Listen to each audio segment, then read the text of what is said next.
So, Darwin believed in evolution, which is the changing of populations over time.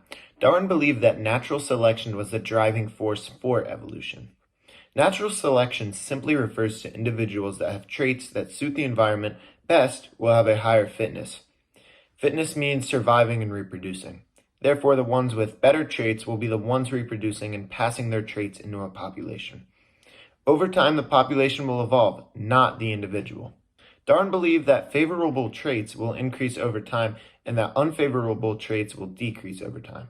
Additionally, Darwin noticed that natural selection only affects heritable traits, or traits that can be inherited.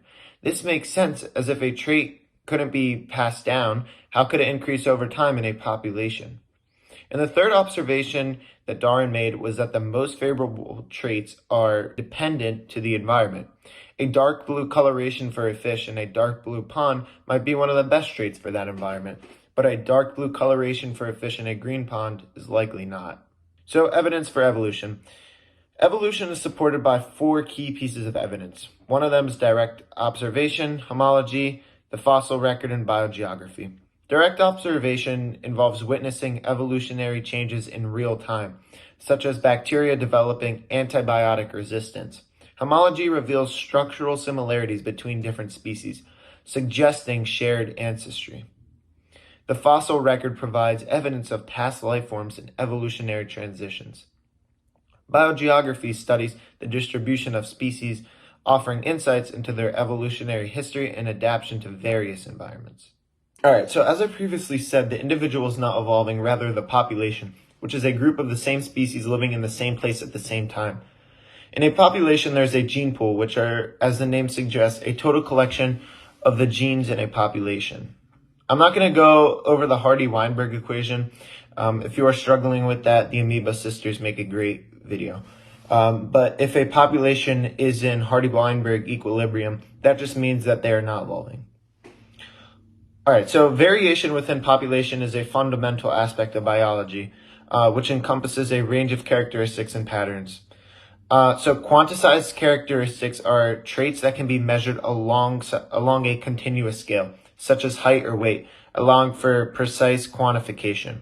In contrast, discrete characteristics are traits that exist in distinct categories, such as blood type or fur color, with no intermediate forms. It's either one or the other. Polymorphism refers to the presence of multiple forms of a trait within a population, offering genetic diversity. Neutral variation consists of genetic differences that do not confer a selective advantage or disadvantage, often found in non-coding regions of DNA. Geographic variation describes differences in traits observed across different geographical regions, influenced by environmental factors and genetic drift. A cline represents a gradual change in a trait's frequency or intensity alongside a geographic gradient, reflecting adaptation to varying environmental conditions. Alright, so microevolution is just the evolution of populations over a small period of time. So 5 things that make it likely to happen are small population, gene flow and genetic drift, mutations, non-random selection and mating, and natural selection. If you notice, these are the opposite parameters needed for Hardy-Weinberg equilibrium. So 3 examples of genetic drift are the founder effect, which is where a group of individuals becomes isolated from the original population and create a new gene pool. Another is the bottleneck effect, which where most of the population dies, usually due to a catastrophe, and leaves some left, which alters the gene pool. And finally, gene flow, where new individuals join or leave a population, which affects the gene pool. Variation is created by mutations and sexual recombination during meiosis. So there's going to be multiple types of natural selection. So one of them is stabilizing selection. This is where the individuals in the middle of the scale have the best fitness. Directional selection is where individuals at one end of the scale have the best fitness. And then disruptional selection is where individuals at both ends of the scale have the best fitness. All right, sexual selection. So there's 2 different types. So one of them is intersexual selection, which is competition within a single sex for access to mates. This competition can involve direct contests, such as fights between males or indirect competitions such as displays of strength or dominance to attract mates. Now, intersexual selection, on the other hand, involves the selection of mates based on specific traits or characteristics that are preferred by the opposite sex. In many species, females are often the choosier sex, selecting mates based on traits that indicate good genetic quality. All right, so a species is a group of organisms that can breed and produce viable and fertile offspring. Over time, speciation occurs, which is the emergence of a new species. There are two different types of speciation, one of them being anagenesis, where the species speciates into a complete new one and the old one perishes, or where the original species branches off into a new one, but the original species still remains as well with the new one. This occurs due to separation. One of the ways separation occurs is allopastric separation, where geographic barriers divide the species and separate them, which prevents them from reproducing. Another is sympatric separation, where they live in the same environment but don't reproduce with each other. This is mainly evident in plants as they have a higher chance of having an extra chromosome.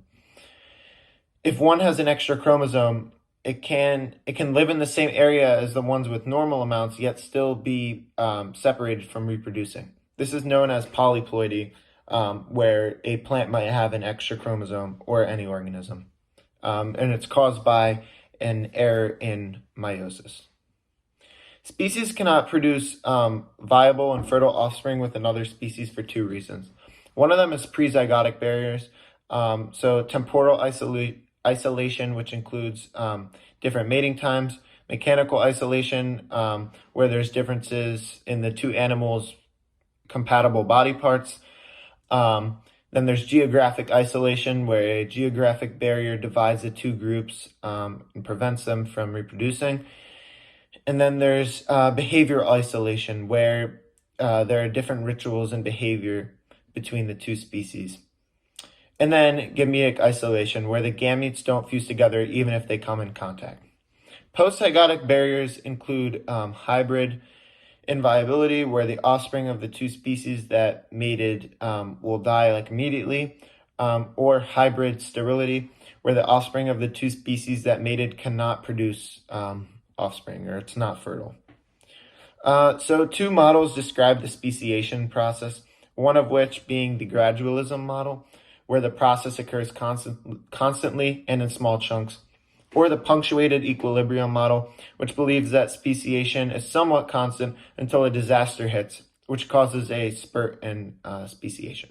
Macroevolution is following evolution over millions of years, which leads to the creation of complex structures and forms in living organisms. However, it's important to note that this complexity doesn't happen because evolution has a specific goal in mind. Instead, it's the result of gradual changes accumulating over time, driven by factors like natural selection and genetic variation. Organisms evolve and adapt in response to their environment, leading to the development of intricate features and structures that enhance survival and reproduction. Through this process, simple ancestral forms can give rise to diverse and sophisticated organisms. All right, so one prominent theory is spontaneous generation, which suggests that life arose from non-living matter through a series of chemical reactions. Under this hypothesis, early Earth provided a conducive environment for the formation of simple organic molecules, such as amino acids and nucleotides, which are the building blocks of proteins and nucleic acids. These molecules gradually assembled into more complex structures, eventually leading to the emergence of self-replicating entities, or the first forms of life. Another theory known as biogenesis proposes that cells on Earth came from pre-existing cells, but this theory fails to pinpoint how the original cells, how they formed. The opaline and halide experiments aim to simulate prebiotic conditions by exposing simple molecules to energy sources like electricity or UV radiation, which producing organic compounds similar to those found in living organisms. The Miller-Urey experiment involved replicating early Earth's atmosphere and simulating lightning, leading to the synthesis of amino acids, suggesting that organic molecules crucial for life could have been formed under early Earth conditions. All right, so protocells are simplified artificial cell-like structures that mimic some of the basic properties of living cells.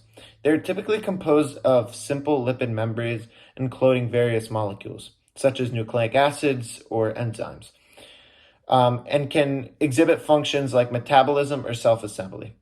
Protocells are significant because they provide insights into the origins of life and the processes that might have led to the emergence of cellular life forms on Earth.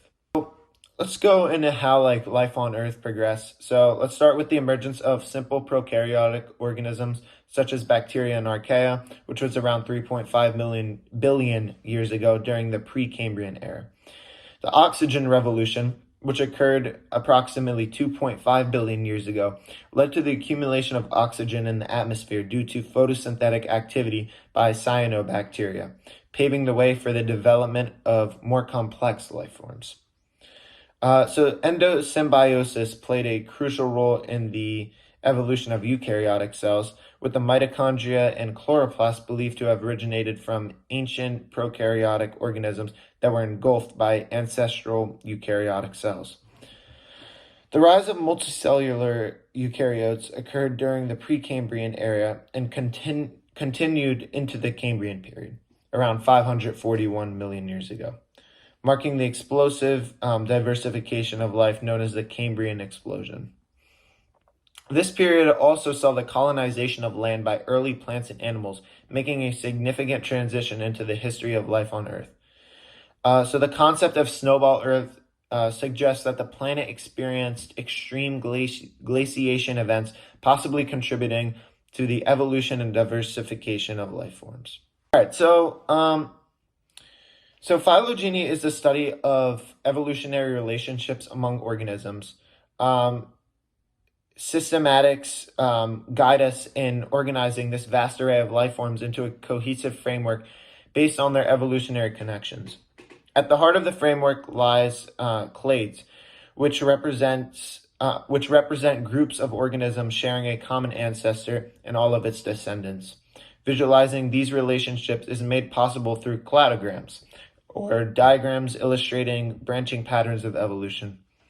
Constructing phylogenetic trees, or phylogenies, involves synthesizing diverse data like genetic sequences or physical traits. Guiding this process is the principle of parsimony, which pretty much favors the simplest explanation requiring the fewest evolutionary changes. To make one with this data in hand, first you have to identify shared traits among the organisms and organize it into a table or chart. Using that information, construct a simple tree diagram, beginning with a single node representing a common ancestor, and keep adding branches to depict evolutionary divergence and the development of new traits. Each branch represents a different organism labeled with its name, indicating shared traits or characteristics.